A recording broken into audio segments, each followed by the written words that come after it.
দিনটা আজকে নববর্ষের সূচনা হলো, ভিডিওটা কিন্তু নীলষষ্ঠীর আগের দিন। আচ্ছা আগে বলো তো, নববর্ষ কে কেমন কাটালে? সকাল থেকে অনেক বন্ধুরই কমেন্টস দেখলাম, অনেকের অনেক রকমভাবে কাটছে। তবে হ্যাঁ, আমাদের আজকে ভালো কেটেছে। তোমাদেরকে আজকে শেয়ার করব নীলষষ্ঠীর আগের দিনটা কেমন কেটেছে। নীলষষ্ঠীর আগের দিন না, হঠাৎ করে সন্ধ্যাবেলা, হঠাৎ করে না, আজ বিগত 2 বছর যাবৎ এই জিনিসটাই চলছে। আমি রেডি টেডি হয়ে বেরিয়ে গেছি। হ্যাঁ, তবে কিন্তু আজকে যে ভিডিওটা শেয়ার করব, এই দিকটা যাওয়ার সেরকম একটা চিন্তাভাবনা ছিল না। ভেবেছিলাম ছোটোখাটো জিনিস, অরির খাবার টাবার কিনে নিয়ে চলে আসবো। কিন্তু হঠাৎ করে এই র্যালিটা দেখার পর না, মনে হলো যে না, চলো বড় কাছারির দিকে যাই। কারণ আজকের দিনে না, সবাই বাঁক কাঁধে নিয়ে বাবার মাথায় জল ঢালতে যান।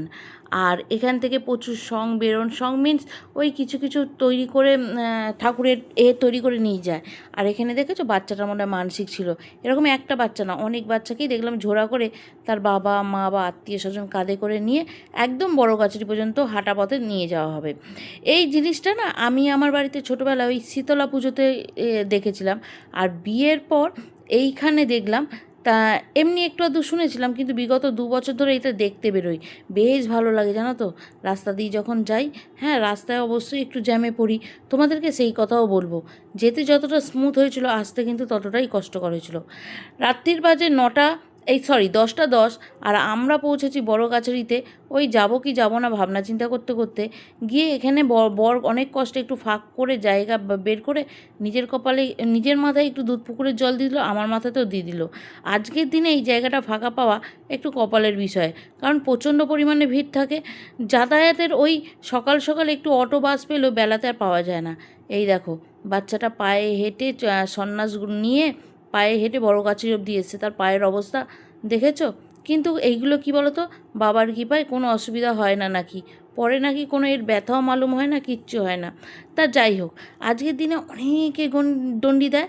বড় কাছারিতে এই দণ্ডি দেওয়ার বিষয়টা না, যখন নর্মাল সময় পুজো দিতে যাবে তবে একটু আধটু দেখতেই পাবে। কিন্তু আজকের দিনে যারা পুজো দিতে যাবে, তারা মানে এক ফোঁটা চলতে না চলতে দণ্ডি দেওয়া দেখতেই পাবে। আর প্রচুর মানুষ সন্ন্যাস নেন তো এই পাশে, চড়ক হয়, ঝাঁপ হয়, সন্ন্যাস হয়। সেই জন্য এই পাশটা না আজকের দিনে যেতে বেশ ভালো লাগে। আজকে নীলষষ্ঠীর দিন আর চড়কের দিন যেতে বেশ ভালো লাগে। এখানে আমরা বাবার দর্শন করে নিয়েছি। বাবার আগে কিনা ক্যামেরা বা ফোন নিয়ে মন্দিরের ভেতর যাওয়া যেত, ক্যামেরা অন করা যেত। এখন আর সেই রুলসটা বন্ধ করে দিয়েছে। আর এখানে বাবার দর্শন করে নেওয়ার পর একটু ধূপবাতি দিয়ে নিলাম দুজনে মিলে। আর এখানে দেখেছো কত ছোট ছোট ঠাকুর রাখা থাকে। ওই যারা ঠাকুর নিয়ে মানসিক থাকে, পুজো দিতে আসে, ঠাকুরগুলো এখানে ঠাকুরের কাছে দিয়ে যায়। আর এই যে দেখছো এই ডাল মুটগুলো, এগুলো আর বছরও কিনেছিলাম। এই বছরে কিনতে গেলাম, সঙ্গে সঙ্গে বললো আর বছরের প্যাকেট এখনও একটা রয়েছে, শেষ করোনি, সেই জন্য এটা নেওয়ার কথাও চিন্তাভাবনা করো না। পাটালি পারলে নিতে পারো। তবে আমার পাটালিগুলো দেখে সেরকম লাগেনি, অরিজিনাল লাগেনি, তাই নিইনি। তবে হ্যাঁ, এখান থেকে কিন্তু জিলিপি নিয়েছিলাম। এই জিলিপির দোকানগুলো না আজ একদিন বা দুদিন ধরে বসে থাকে না, এগুলো একদম পার্মানেন্ট দোকান। বড় কাছারিতে যখনই যাবে, যেই সময়ই যাবে, তোমরা এই মেলা আর দোকানপাট অবশ্যই পাবে। সেই জন্য এখানে এই দোকানপাট বা মেলা নিয়ে চিন্তাভাবনা করার কোনো দরকার নেই। আর আজকে না, আজ বলো নীলষষ্ঠীর দিন বলো, পুরো সারা রাত দোকানপাট খোলা, লোকজন ভর্তি, গিজ গিজ করবে লোকজন। মানে লোকের অভাব হবে না বা তোমরা ফাঁকা পাবে না। তবে দেখে একটা জিনিসই খারাপ লাগলো, বড় কাছারির রাস্তাতে একটা লাইটের ব্যবস্থা কেউ করেনি। ওই স্বেচ্ছাসেবী সংস্থা যারা নিজের ইচ্ছাতে, নিজের চেষ্টাতে মানুষকে জল, সেবা, ওষুধ, ফলকুচি এইসব দিচ্ছে, তারাই নিজেদের জায়গায় জায়গায় একটা করে লাইটের ব্যবস্থা করেছে, যার থেকে এই লাইটটা পাচ্ছে। বাকি কিন্তু যেমনকে তেমন অন্ধকার গুটগুট গুটগুট করছে। তা যাই হোক, আজকের দিনে এইসব এলাকায় গেলে না, তোমরা খাবারের অভাব পাবে না। হ্যাঁ, দোকান থেকেই যে তোমাদেরকে কিনে খেতে হবে তা না, দোকানের বাইরেও তোমরা খাবার পাবে। দেখেছো, সবাই শরবত, জল, ফলকুচি, ছোলা, বাতাসা এইসব দিচ্ছে। আর এই দেখো বড় কাছারির রাস্তাটা, আমাদের গাড়ির হেডলাইট জ্বলছে বলে তোমরা আলো আলো দেখতে পাচ্ছ, নাহলে কিন্তু এটা পুরো অন্ধকার। নিশ্চয়ই তোমরা বুঝতে পারছো। এখানে একটু লাইটের ব্যবস্থা হলে হয়তো ভালো হতো। তা এই নিয়ে আর বেশি কথা বলার দরকার নেই। তোমাদেরকে বললাম না, আজকে এই এরিয়াটা চারিদিকে খাবারের ব্যবস্থা সবসময় থাকবে। এই দেখো ওখানে তো দাঁড়ালাম না, প্রচুর ভিড় হয়ে যাচ্ছিলো বলে এই জাস্ট মুখের সামনে একটা দোকান আছে, এখানেও নিরামিষ চপ পরোটা সব কিছু ভাজছে।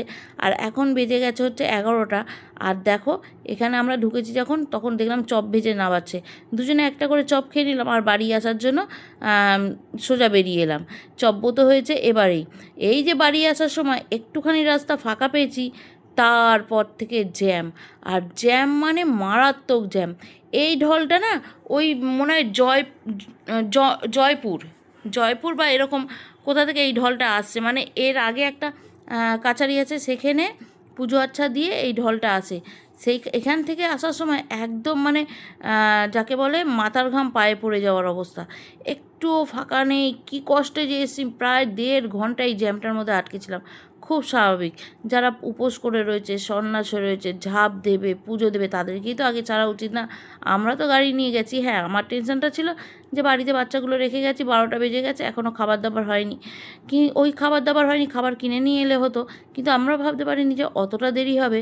তার জন্যে কি হয়েছে, আমরা একটা রুটির দোকানও পাইনি। আর এইগুলো কেমন লাগছে বলো তোমাদের? আমার তো ভীষণ ভালো লাগে দেখতে, যার জন্যই আজ 2 বছর ধরে আমি সোজা বড় কাছারি এই পাশটা যাই। আর দেখতে এত ভালো লাগে না, মানুষ উপোস করেও এতটা পরিশ্রম করে এইগুলো যে টেনে টেনে এইভাবে নিয়ে যাচ্ছে, সত্যি কথা তাদের জন্য যতটাই বলা যায় ততটাই কম। আর তাছাড়া বাঁকের মধ্যে বড় বড় কলসিগুলো সে যে কীভাবে বইছে সে তারাই জানে। আর এখানে যেহেতু এন্টারটেনমেন্টেরও ব্যবস্থা করেছে, এখানে নাচ গান কোনো কিছুর বাদ রাখেনি। হ্যাঁ, তবে কিন্তু স্বেচ্ছাসেবী সংস্থা থেকেই সব কিছু করা হচ্ছে। এই দেখো এখানে ঠাকুরের মূর্তিটা কি ভালো না। বাড়িতে আস্তে আস্তে বেজে গেছে 12টা 10। আর বলেছিলাম দোকানপাট পাইনি, মানে বড় কাছারির ওদিকে পেয়েছিলাম পরোটা চপ টপ, ওই সব তো আর নিয়ে নিই। আমি জানি রাস্তায় আসার সময় রুটির দোকান পাবো, সব বন্ধ হয়ে গিয়েছিলো। আর 2-1টা যা খোলা ছিল সব ধোয়াদাই চলছিল। সেই জন্য বাড়িতে আটা মাখা ছিল, তরকারি করা রয়েছে আর জিলিপি তো নিয়েই এসেছি, তাই ভাবলাম ঝপঝপ করে কটা রুটি করে নিই। আর ছেলেগুলো ততক্ষণে না শুয়ে পড়েছিল। তবে হ্যাঁ, খালি পেটে শোয়নি, ওই ভাগ্যিস ভালো ওদের জন্য ওই প্রোটিন পাউডারটা করে রেখেছিলাম, ওরা একটু একটু করে খেয়ে নিয়ে শুয়ে পড়েছিল।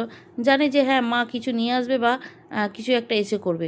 সব কিছু রেডি ছিল বলে বেশিক্ষণ করতে লাগেনি। আর আমার রুটি করতে বেশিক্ষণ লাগে না, ঝপঝপ বেলা হলে পটপট ভাজা হয়ে যায়, কতক্ষণ আর লাগবে। এতটা রাত্রির হয়েছে বলে ওই জন্য 2টো করেই রুটি সবাই খেয়েছে, বেশি খায়নি। আর তার সাথে জিলিপি আছে। আর সকালবেলা করে রেখে গেছিলাম পনিরের তরকারি, ওই দিয়েই রাত্রিটা মিটে গেছে। আচ্ছা, নীল ষষ্ঠীর আগের দিন তোমরা কী করলে?